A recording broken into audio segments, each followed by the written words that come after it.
So you may be a good candidate for Botox if you have started to develop lines and wrinkles, especially in the upper face. Also, Botox can be used for bands that develop in the neck, excessive sweating underneath the arms, and downward pulling corners of the mouth, as well as migraines. Any of these are indications for Botox.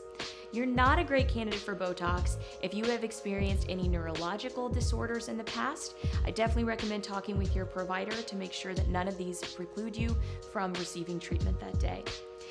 The other way you may not be an ideal candidate is if when you are resting, looking at your friend, family member, or in the mirror, and you are using your forehead muscle just to keep your eyebrows up, to keep your lids out of your line of sight, your line of vision, then you're probably not a great candidate for upper face Botox, because as you relax the muscles in the upper face, you will experience a lowering of the brow. So food for thought there. One of the main concerns that we hear is patients are very concerned about what they've seen maybe their friends go through or people just walking around on the street, where it looks like their eyebrows are kind of pulled back in a windswept look, or the eyebrows have actually kind of started to fall down and descend, creating a little bit of lid heaviness, and they're very afraid of this happening to them. So there's a few ways that we can avoid that. Number one is we treat all three muscle groups in the upper face. That means even if the 11s or just the forehead lines or just the crow's feet are a main concern, we really make sure to treat all three areas, not just the one that's a concern to you.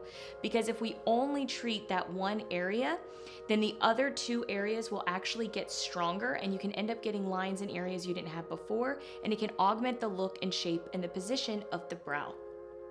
We also make sure that we never rush our treatments, and we tailor them directly to what your muscle function is telling us. There's no cookie cutter procedures here. Another key thing to understand about Botox is when you have lines at rest, which means when you are not moving your face at all, if you have lines and wrinkles when you look in the mirror, that means that that line is now etched into the skin. And that means that I'm going to need 3 treatments at 3-month intervals at the full dose, as well as doing some skincare products at home to really get rid of that line.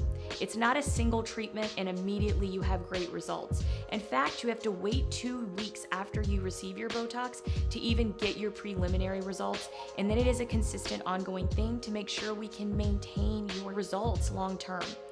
The maintenance for this is every 3 to 4 months, you'll continue to receive Botox treatments.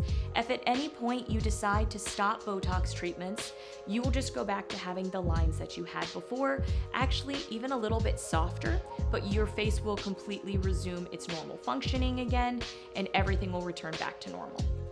The average price range for Botox is anywhere between $450 upwards of $1,200 to $1,250.